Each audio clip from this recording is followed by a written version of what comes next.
Good afternoon students. तारीख है 27 नवंबर 2022। Vikram sir general studies classes में आप सबका स्वागत है। मैं जानता हूँ आप सब ने ये ऑस्ट्रेलिया का मैप देख लिया है और फिलहाल आप ये सोच रहे हो कि आज का टॉपिक जो है कुछ ऑस्ट्रेलिया से रिलेटेड है। नहीं, डायरेक्टली ऑस्ट्रेलिया से रिलेटेड नहीं है आज का टॉपिक, बट ऑस्ट्रेलिया मैंने थोड़ी देर के लिए बना रखा है क्योंकि जिस चीज़ पर हम चर्चा करेंगे उसके लिए जो है ऑस्ट्रेलिया का मैप आपके नज़र के सामने होना बहुत ही ज़रूरी है।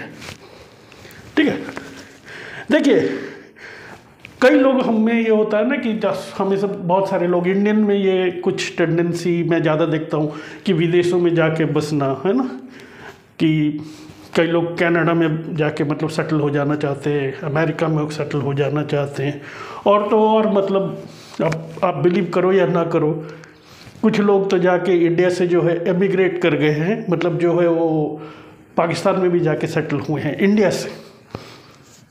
कुछ एक जो है बांग्लादेश भी गए हैं इंडिया से। खैर ठीक है, लोगों की अपनी अपनी सोच है और अपनी अपनी इंटरेस्ट है और उन इंटरेस्ट पे हमें दखल नहीं देना चाहिए।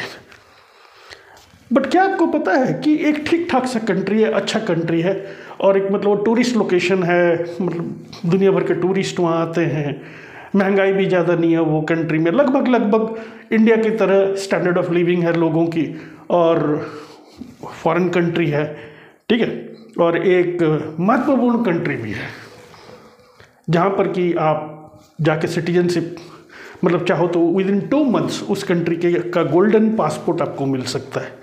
क्या मिल सकता है? Golden passport. मतलब आपको उस देश की नागरिकता आपके एप्लीकेशन के 2 महीने के अंदर ही मिल सकती है। आप बोलोगे क्यों मजाक कर रहे हो सर? नहीं, मजाक नहीं कर रहा हूँ, सच में। चाहे आपके बैकग्राउंड कुछ भी हो, चाहे आपकी बैकग्राउंड कुछ भी हो, मेरा बोलने का मतलब है बैकग्राउंड का मतलब है चाहे आप एक इकोनॉमिक ऑफेंडर हो, यानी कि देश में से कुछ बड़ी रकम में पैसा लूटा है आपने, कोई गलत हरकत की है, देश से पैसा लूटा है, कोई एक बंदा हो जिसका कि मतलब एक्सटॉर्शन करता हो, कोई एक बहुत बड़ा क्रिमिनल हो, हाँ, उनकी बैकग्राउंड कुछ भी हो, या आप एक बहुत ही अच्छे इंसान हैं, आप एक बड़े मतलब अच्छे नामी गिरामी डॉक्टर हैं या प्रोफेसर है, कुछ भी आपकी बैकग्राउंड कुछ भी हो, इस कंट्री में सिटीजनशिप आपको बड़े आसान से मिल सकती है 2 महीने के अंदर। कोई बुरी कंट्री भी नहीं है। जी हाँ दोस्तों, अब मुझे नहीं पता आप लोगों में से कितनों को इस कंट्री के बारे में पता है। अगर नहीं पता है तो मैं बता देता हूँ, ये कंट्री जो है ऑस्ट्रेलिया के ईस्टर्न कोस्ट से, ईस्ट ये होता है, जैसे कि मैं हमेशा आपको बताता हूँ ना, नॉर्थ, साउथ, ईस्ट, वेस्ट, ठीक है। ऑस्ट्रेलिया के इधर से, ये ऑस्ट्रेलिया का मैप है आपके सामने, ऑस्ट्रेलिया के जो ईस्टर्न कोस्ट से 1750 किलोमीटर दूर में वो कंट्री है, आइलैंड नेशन है। वो कहाँ पर है? वो पैसिफिक ओशन में, दक्षिणी प्रशांत महासागर में, साउथ पैसिफिक ओशन में। यानी कि यहाँ से जो ऑस्ट्रेलिया के करीब करीब यहाँ पर जो एक ग्रुप ऑफ आइलैंड है, एक ग्रुप ऑफ आइलैंड है, ये एक कंट्री है। ये आइलैंड के कितने आइलैंड है? लगभग 83 आइलैंड है, 83 आइलैंड्स हैं। और इस कंट्री का नाम क्या है? इस कंट्री का नाम है वानुआतू। क्या नाम? वानुआतू। ठीक है, आपको समझ में आ गया? ये ऑस्ट्रेलिया से करीब 1750 किलोमीटर की दूरी पे है वानुआतू। कहाँ पर है? पैसिफिक ओशन में। पैसिफिक ओशन में फिर आप बोलोगे कि कहाँ पर? पैसिफिक ओशन में एक एरिया है, काफ़ी लंबा चौड़ा एरिया है, जिसको कि पैसिफिक रिंग ऑफ फायर बोलते हैं, ठीक है ना। रिंग ऑफ फायर वो एरिया है पैसिफिक ओशन में जहाँ, जो कि एक साइस्मिक जोन है, जहाँ पर कि बहुत सारे एक्टिव वॉल्केनोज हैं। ये कंट्री वहीं पर है, ये वानुआतू कंट्री वहीं पर है, वानुआतू, ठीक है। बल्कि इनके अपने कंट्री में ही अभी 5 एक्टिव वॉल्केनोज हैं, 5 एक्टिव वॉल्केनोज हैं, और कई वॉल्केनोज तो ऐसे हैं जो कि मतलब कई सालों से वो मतलब एक्टिव स्टेटस में ही है, ठीक है। ये कंट्री है ऑस्ट्रेलिया से 1750 किलोमीटर के दूर में ये कंट्री है जिसका नाम है वानुआतू। तो आज का हमारा जो डिस्कशन का टॉपिक जो है वो है वानुआतू कंट्री के ऊपर और उसके गोल्डन पासपोर्ट के ऊपर, ठीक है। आपको समझ में आ गया? तो आज का टॉपिक जो है Vanuatu and it's golden passport scheme, golden passport scheme.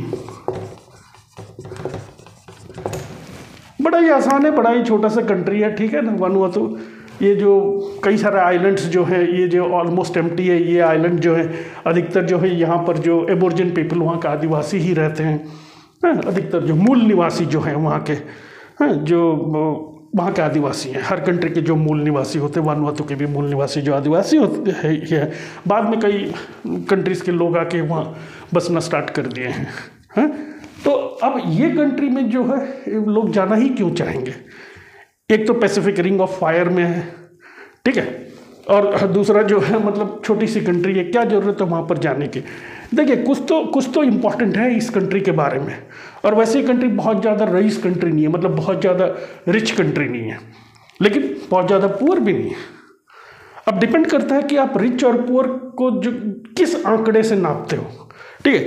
थोड़ी देर के लिए मैं फिलहाल, क्योंकि आप समझ चुके हो कि ऑस्ट्रेलिया के जो ईस्टर्न कोस्ट जो है, यहाँ से जो है ईस्टर्न कोस्ट 1750 किलोमीटर दूर में वानुआतू है, ठीक है, और वानुआतू के ठीक बगल से इंटरनेशनल डेट लाइन भी गुजरती है। तो मैं ऑस्ट्रेलिया के मैप को अभी मिटा देता हूँ।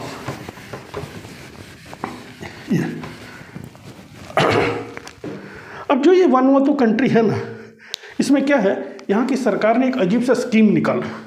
यहाँ की सरकार ने ये कहा कि अगर आप जो यहाँ का सिटीजनशिप चाहते हो, $1,30,000 पेमेंट करो और यहाँ का गोल्डन पासपोर्ट ले जाओ। गोल्डन पासपोर्ट जो है आपको वहाँ के सिटीजनशिप दिलाती है, मतलब कि आपके पास वो पासपोर्ट है। जिसके पास भी कोई कंट्री का पासपोर्ट होता है मतलब कि वो उस कंट्री का सिटीजन है, वो उस कंट्री का नागरिक है। तो वानुआतू सरकार उनको गोल्डन पासपोर्ट इशू करती है। किस एवज में? $1,30,000 अमेरिकी डॉलर के एवज में। इसका प्रोसेसिंग टाइम क्या है? 2 महीना, सिर्फ 2 महीना प्रोसेसिंग टाइम। यानी कि 2 महीने में आप यहाँ के सिटीजन बन सकते हो, यहाँ जाके रह सकते हो, यहाँ जाके अपना मकान ले सकते हो, यहाँ जाके बिजनेस कर सकते हो। और कुछ लोग ऐसा कर रहे हैं। अधिकतर इसमें देखा गया कि ये उन लोग कर रहे हैं जो कि ऑफेंडर्स हैं, जिन्होंने कुछ गलत काम किया, लेकिन जिनके पास बेशुमार पैसा है, बेहिसाब पैसा है। अब इंडिया के भी एक, क्या बोलूँ उनको, मिश्रा जी हैं, जो कि वहाँ पर वो भी एक ऑफेंडर, उनको सीबीआई ढूंढ रही है, सेंट्रल ब्यूरो ऑफ इन्वेस्टिगेशन ढूंढ रही है। और वो तृणमूल कांग्रेस के लीडर हुआ करते थे किसी ज़माने में, और अभी वो जाके वानुआतू के सिटीजन बन चुके हैं। अब सीबीआई ढूंढ रहे हैं, मतलब उन्होंने जरूर कुछ बहुत ही बड़ा घपला किया होगा, वरना वो अपना देश छोड़ के, इंडिया जैसे इतना बढ़िया देश छोड़ के वो जाके वानुआतू में क्यों सेटल होते? वोल्केनो को देखने के लिए, एक्टिव वोल्केनो को देखने के लिए।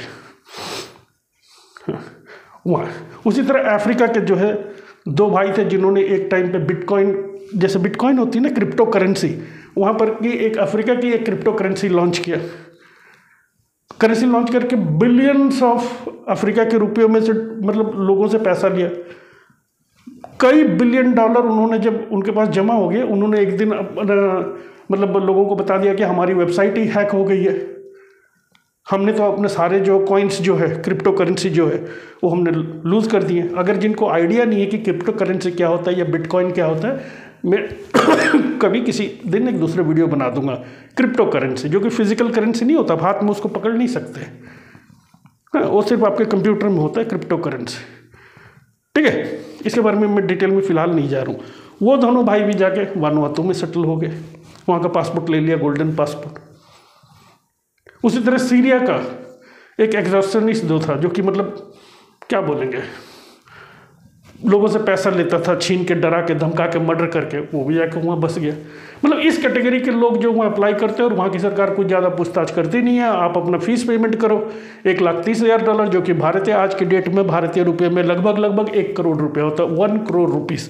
यानी कि सिर्फ और सिर्फ 1 करोड़ रुपये में वहाँ की सिटीजनशिप दे देती है। ये अपना सारा पैसा वहाँ ट्रांसफ़र कर देते हैं और फिर वहाँ जाके सेटल हो जाते हैं और आगे की लाइफ अपना मस्त से गुजारते हैं। तो आप ये कहोगे कि सर सिर्फ इसीलिए कि 2 महीने के अंदर उनको गोल्डन पासपोर्ट मिल जाती है, उस कंट्री की सिटीजनशिप मिल जाती है, तो लोग वहाँ जाते हैं, और इसके कोई फ़ायदे नहीं है? कई फ़ायदे हैं। देखिए कई लोग जो ऑफेंडर्स नहीं भी होते वहाँ जाते हैं, वहाँ की नागरिकता लेते हैं, वहाँ की सिटीजनशिप लेते हैं कई लोग। जाहिर सी बात है कि जो 1 करोड़ दे के सिटीजनशिप ले रहा है मतलब, और अगर सही आदमी, उसका बैकग्राउंड क्लीन है, मतलब है कि वो दिमाग में कुछ और सोच के वहाँ गया है, हो सकता है कि वो बिजनेस पर्पज से गया, हो सकता है कि वो वहाँ गया है कि जाके दूसरे देशों में बिजनेस करे। आप पूछो कि सर यहाँ जाके दूसरे देशों में बिजनेस करेगा, वो तो इंडिया में भी रह के कर सकता था। बिल्कुल ये कर सकता था, इंडिया में भी रह के कर सकता था, दूसरे देशों में बिजनेस, यूरोपियन कंट्रीज़ में बिजनेस कर सकता था। लेकिन वानुआतू में रहने का फिर क्या फ़ायदा हुआ? देखिए अब वानुआतू में लोग यहाँ पर इसीलिए चले जाते, वानुआतू इसीलिए जाते कि सबसे पहले तो जो है ना, वानुआतू में आप का सिटीजन, अगर वानुआतू का पासपोर्ट आपके पास है तो आप जिस कंट्री में शेंजन वीज़ा लगती है उस कंट्री में वीज़ा फ्री जा सकते हैं। अगर आप लोगों को आइडिया नहीं है शेंजन वीज़ा क्या होता है, शेंजन वीज़ा, अच्छा इंटरनेशनल ट्रैवल के बारे में जिनको आइडिया नहीं, मैं बता दूं कि अगर सिर्फ आपके पास पासपोर्ट हो तो विदेश नहीं जा सकते। आपके पास पासपोर्ट होना चाहिए और उस देश से आपको एक ऑथराइजेशन मिलना चाहिए, तभी आप जाके उस कंट्री में जा सकते हैं, दूसरे कंट्री में जा सकते हैं। उस ऑथराइजेशन को वीज़ा बोलते हैं। यानी कि अगर मैं अभी अमेरिका जाना चाहूँ तो पहले मैं अपना एक एप्लीकेशन भरूंगा और अपना पासपोर्ट जो है अमेरिकन एम्बेसी में दिल्ली में कहीं जमा करूंगा। वहाँ से मुझे वो एक पेपर जो है, स्टिकर जो है मेरे पासपोर्ट में चिपकाएंगे, पासपोर्ट के एक पेज में चिपकाएंगे, जो कि मुझे ऑथराइज करेगा कि मैं इतने दिन के लिए अमेरिका जा सकता हूँ। उसको वीज़ा बोलते हैं। अब जो शेंजन वीज़ा जो शेंजन कंट्रीज़ जो है ये यूरोपियन कंट्रीज़ का समूह है। लगभग 26 कंट्रीज़ है, 26 कंट्रीज़ है, डेवलप्ड कंट्रीज़ है, ठीक है। उसमें 26 कंट्रीज़ में जाने के लिए अगर आपको शेंजन कंट्री में जाना है तो उन कंट्री में जिस तरह का चीज़ बनी हुई है 1985 से ही बनी हुई है, उनका आपस में एग्रीमेंट है कि वो बॉर्डर प्रोटोकॉल को मेंटेन नहीं करते। कंट्री तो अलग अलग है, देश अलग अलग है, लेकिन सब अलग अलग देश में जाने के लिए अब कोई, जैसा अगर मैं घूमने जाना चाहता हूँ ये सारे 26 कंट्रीज में, तो मुझे हर देश के लिए वीज़ा की ज़रूरत नहीं है। सिर्फ मेरे पास शेंजन वीज़ा होगा तो मैं ये सारा कंट्रीज घूम सकता हूँ, जो कि शेंजन वीज़ा के अंडर में आते हैं 26 कंट्रीज।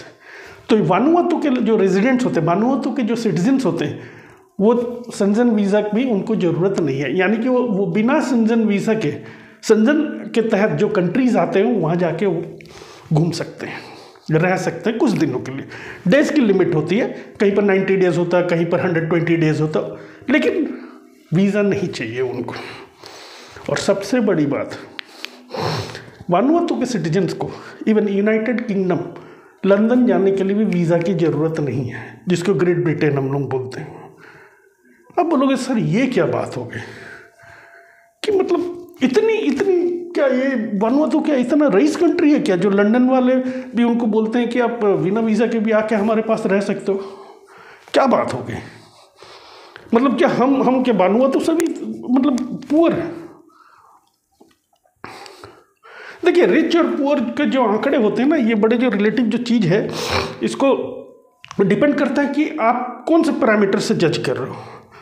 अगर आप जीडीपी पर कैपिटा के हिसाब से देखो, जीडीपी तो आप सब जानते ही हो, जीडीपी ग्रॉस डोमेस्टिक प्रोडक्ट, यानी कि एक कंट्री का साल में कमाई कितना है, वो हो गया जीडीपी। एक देश का साल में कमाई कितना है।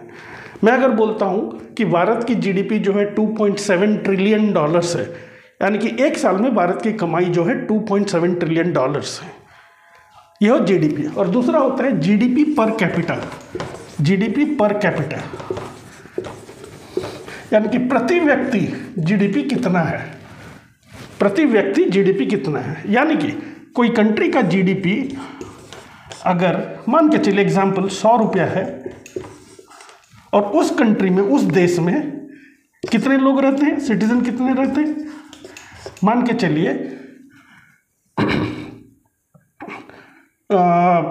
5 लोग रहते हैं उस कंट्री में।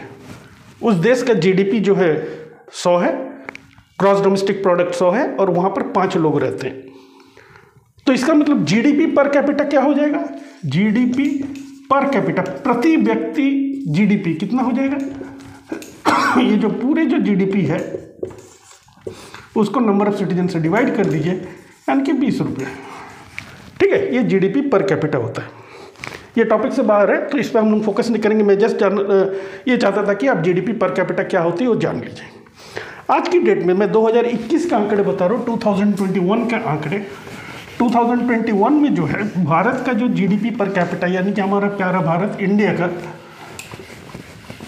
जीडीपी पर कैपिटा 2021 में, जरा माफ़ कीजिएगा थोड़ा ये ठंड की वजह से ना हल्का फुल्का सा खांसी हो गया है, मेडिसिन ले रहा हूँ, 1-2 दिन में ठीक हो जाएगा।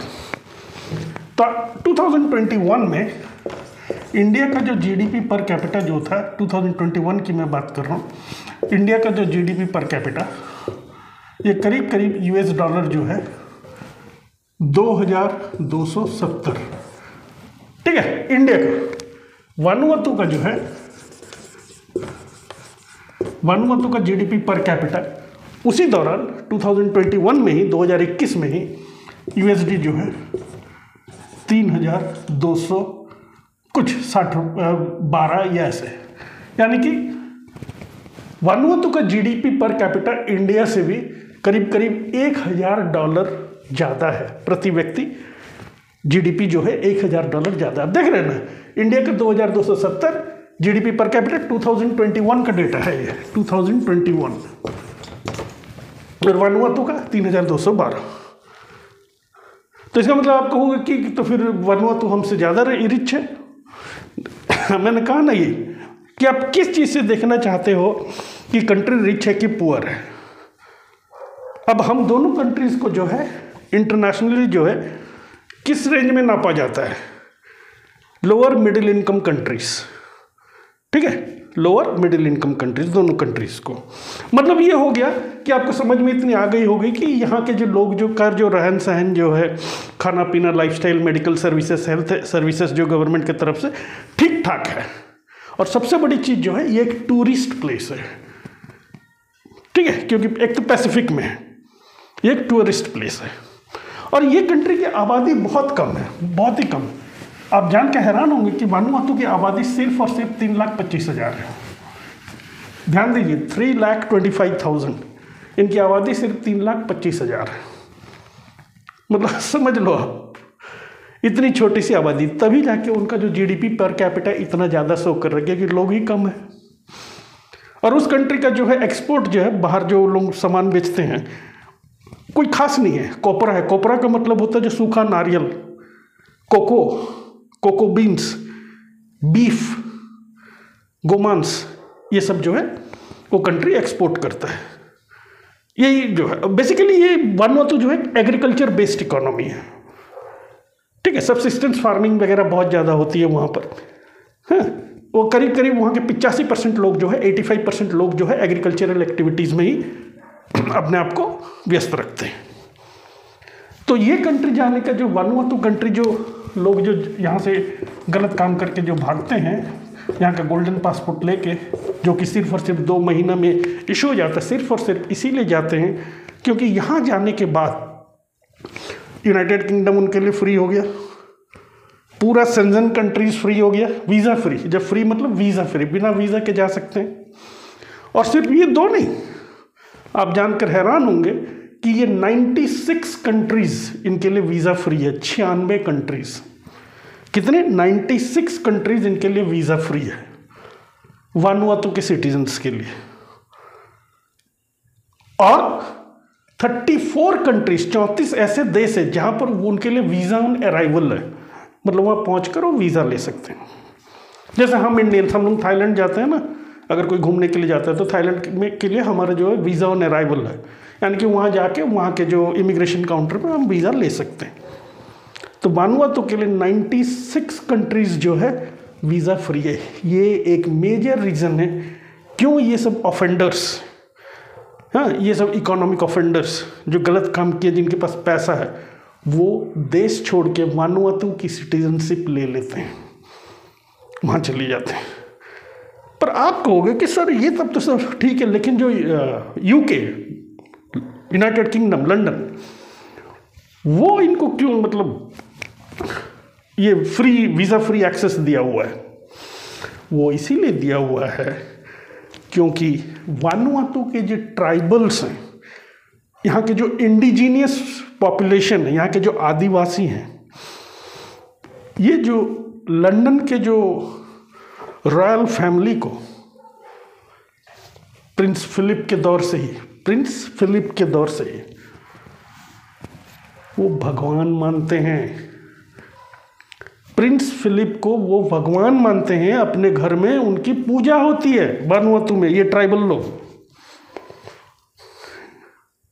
समझ रहे हैं आप? प्रिंस फिलिप उनके लिए भगवान है, लंदन का राजघराना उनके लिए भगवान है। उनके दिल में लंदन के राजघराने के लिए, ग्रेट ब्रिटेन के राजघराने के लिए बहुत इज्जत है, जितनी की इज्जत आप भगवान से करते हो। बहुत रेस्पेक्ट है, और कितनी लेवल ऑफ रेस्पेक्ट है? उतनी लेवल ऑफ रेस्पेक्ट जितनी के भगवान को करते हो। अब आप सोच लो,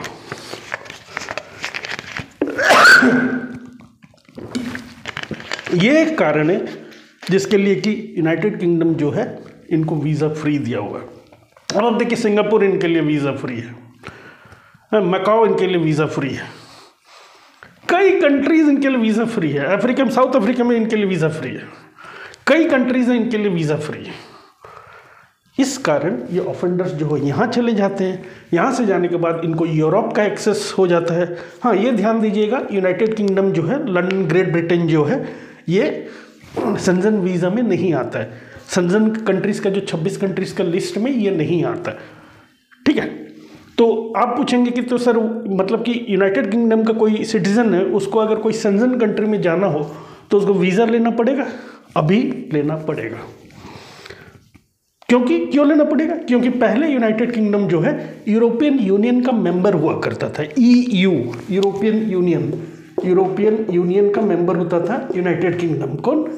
UK यूरोपियन यूनियन का मेंबर होता था। 2020 में यूनाइटेड किंगडम वो मेंबरशिप से हट गया। जब तक वो मेंबर था, इवन इफ वो सेंजन कंट्रीज के लिस्ट में नहीं आता था, तब भी वहाँ के नागरिक जो है सेंजन कंट्रीज में जाके बिना वीज़ा के घूम के आ सकते थे। लेकिन अभी नहीं, जब से यूरोपियन यूनियन के जो मेंबर कंट्रीज के लिस्ट से हट गया, तब से नहीं। ठीक है, आपको समझ में आ गया ये वानुआतू के बारे में? तो ये ध्यान रखिएगा कि वानुआतू जो है, कई कंट्रीज जो है इस पे जो ऑब्जेक्शन भी लगा रहे हैं, बोल रही है तो गलत है, या आप गलत तरीके से इस्तेमाल कर रहे हो। मतलब आप समझ लीजिए कि ये कंट्रीज जो है ये सिटीजनशिप दे दे के बहुत ज़्यादा पैसा कमा लिया है। मतलब पिछले साल 2020 या 21 में करीब करीब 132 मिलियन डॉलर कमा लिया, 1 करोड़ रुपया, यानी कि 1,30,000 रुपये में आपको गोल्डन पासपोर्ट का मतलब होता है कि आप उस देश के नागरिक।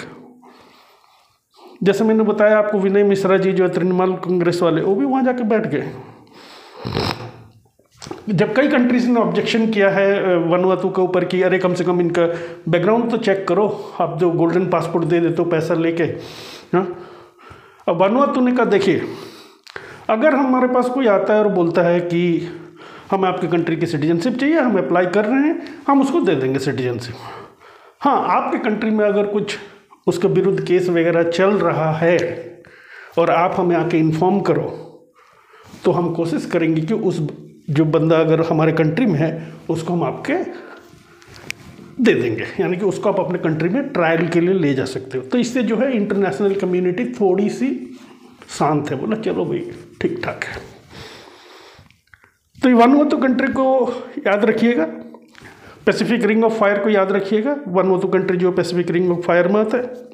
और ये जो कंट्रीज सारे हैं ना, ऑस्ट्रेलिया जो है, ऑस्ट्रेलिया कॉन्टिनेंट नहीं है, ये याद रखिएगा। ऑस्ट्रेलिया महाद्वीप नहीं है, ऑस्ट्रेलिया एक देश है, कंट्री है। तो कौन सा कॉन्टिनेंट में आता है ऑस्ट्रेलिया? ओशियनिया में आता है। ठीक है, जैसे ये सब बाकी जो कंट्री है, ऑस्ट्रेलिया हो गया, पोलिनेशिया हो गया, मेलेनेशिया हो गया, हैं, ये सारा जो है वानुआतू हो गया, ये सब और भी कई कंट्रीज हैं, ये सारा जो ओशियनिया में आता है। तो आज आपको मेरे ख्याल से वानुआतू के बारे में समझ में आ गया होगा, और ये समझ में आ गया होगा कि ब्रिटेन का राजघराना जो है इनके लिए वीज़ा क्यों नहीं मतलब कि इनको वीज़ा फ्री एक्सेस क्यों दे रखा है। आप सोचिए ना, हम इंडियन को ब्रिटेन के लिए वीज़ा फ्री एक्सेस नहीं है और इनको वीज़ा फ्री एक्सेस मिला हुआ है। 3,25,000 आबादी वाले इस देश को। तो यही कारण है कि वानुआतू में जो है बहुत सारे लोग जो ऑफेंडर्स हैं, ऑफेंडर कैटेगरी के लोग जो कोई गलत काम किए हैं वहाँ चले जाते हैं कि 2 ही महीने में वीज़ा मिल जाता है, वहाँ के सिटीजनशिप मिल जाता है। तो इस वीडियो का पर्पज़ मेरा है सिर्फ नॉलेज देना आपको। मैं किसी को प्रेरित नहीं कर रहा हूँ कि आप लोग भी जाओ और वानुआतू में सेटल हो जाओ, ऐसा मेरा कोई इंटेंशन नहीं है, ना ही कभी था, क्योंकि हमारा प्यारा Bharat the best country in the world है। क्या है वो आइलैंड ही तो है वानुआतू ना, चारों तरफ जो है पैसिफिक ओशन ही तो है, समुंदर ही देखना है। हमारे भारत में आप कई जगह जाके समुंदर देख सकते हो, देख सकते हैं ना। कलकत्ता चले जाइए समुंदर देखने के लिए, वेस्ट बंगाल, ठीक है ना, साउथ इंडिया चले जाइए, केरला चले जाइए, चेन्नई चले जाइए, हर जगह तो समुंदर ही समुंदर भरा पड़ा है। समुंदर ही अगर किसी को देखना हो तो हाँ, वहाँ का क्लाइमेट भी ट्रॉपिकल क्लाइमेट, मतलब ठीक ठाक सा क्लाइमेट रहता है। गर्मियों में जो है 32-34 डिग्री तक की टेम्परेचर रहती है, मतलब बहुत ज़्यादा गर्मी नहीं रहती कि चारों तरफ समुंदर है, ठीक है। लेकिन यही चीज़ है कि बाकी जो नेशंस हैं उनको मिल के, मतलब कुछ एक चर्चा का विषय है जिस पर चर्चा करना चाहिए कि क्या वानुआतू को ये अपना गोल्डन पासपोर्ट जो है कंटिन्यू जारी रखा रहना चाहिए, क्योंकि इस स्कीम से कई कंट्रीज़ को नुकसान है। यानी कि हमारे कंट्री में कोई एक, मान के चलिए इंडिया में किसी ने कई 100 करोड़ का गबन कर लिया, 500 करोड़ 700 करोड़ का गबन कर लिया और वहाँ चले गया। और इस तरह की जो कंट्रीज होती है ना, ये टैक्स फ्री कंट्री है। वानुआतू टैक्स फ्री मतलब आपके इनकम में वहाँ कोई टैक्स नहीं लगती। वहाँ जाकर आप कोई भी बिजनेस कीजिए, कोई टैक्स नहीं। वहाँ के अगर आप सिटीजन हैं वहाँ और विदेश में कोई बिजनेस कर रहे हैं, वहाँ से पैसा ला रहे हैं बिजनेस करके, उस पर भी कोई टैक्स नहीं, टैक्स ही नहीं है वहाँ पर कोई चीज़ की, बिल्कुल टैक्स फ्री है। तो कई दिमाग वाले लोग, कई बिजनेसमैन जो होते हैं इस तरह के कंट्रीज़ में चले जाते हैं और जाके वहाँ एक छोट कंपनी बना लेते, एक ब्रांच बना लेते अपने कंपनी का, फालतू का बिजनेस कुछ करना नहीं है, एक कंपनी का ब्रांच बना लेते हैं वहाँ पर और वहाँ एक बैंक अकाउंट खुलवा लेते हैं। ये एक दूसरी टॉपिक है। और वो नॉर्मली ऐसे कंट्रीज़ में जाके करते हैं जिस कंट्रीज को कि हम टैक्स हेवन बोलते हैं, यानी कि जहाँ पर कि हेवन मतलब स्वर्ग, टैक्स के मामले में स्वर्ग मतलब जहाँ टैक्स नहीं लिया जाता पब्लिक से। तो उससे क्या होता है ना कि वहाँ से जो FDI करते हैं, फॉरेन डायरेक्ट इन्वेस्टमेंट, मतलब मान लीजिए इंडिया में उन लोगों ने इन्वेस्ट किया उस कंट्री से, एक तो वो फॉरेन डायरेक्ट इन्वेस्टमेंट की कैटेगरी में आ गया, FDI का जो बेनिफिट है उसको मिल गया, विदेश से पैसा इधर आ गया, उसने शो कर दिया ना कि इस कंट्री से मैं, और उसको फ़ायदा ये हो गया कि वहाँ पर ना तो उसके इनकम पे कोई टैक्स है ना कुछ है। मतलब इस तरह के भी यूज़ करते हैं। और इस तरह की कंपनी जो कि वो लोग झूठ मूठ का बना लेते हैं बाहर में, इनको शेल कंपनीज बोलते हैं, SHELL, शेल कंपनीज, ठीक है। वो कंपनी कुछ वहाँ उस कंट्री में करती नहीं है, सिर्फ नाम के लिए वो कंपनी है, उस कंपनी के नाम पे बैंक अकाउंट है, उनका काम है कि मतलब ये पैसा जो वहाँ का जो माल जिसकी भी शेल कंपनी है, पैसा जो है कोई दूसरे कंट्री जहाँ पर उसका मेन बिजनेस है उसमें ट्रांसफ़र करना। तो मनी लॉन्ड्रिंग में भी ये शेल कंपनीज काफ़ी चर्चे में आते हैं। मनी लॉन्ड्रिंग मतलब इलीगल तरीके से पैसा एक देश से दूसरा देश पहुंचाना, इसमें भी शेल कंपनीज का बहुत हाथ होता है। तो आशा करता हूं कि आपको आइडिया मिला वानुआतू के बारे में। और मेरा तो ये है कि पर्सनल ओपिनियन ये है कि आप ये वानुआतू जाने का प्रयास ना करें। भारत बहुत अच्छा मुल्क है, बहुत अच्छा राष्ट्र है, यहाँ सब कुछ है, ठीक है। मेहनत करके हमें जो मिलेगा हम उसी में चलने का प्रयास करेंगे। आज के लिए बस इतना ही। Thank you for a patience listening. Have a great day and take care.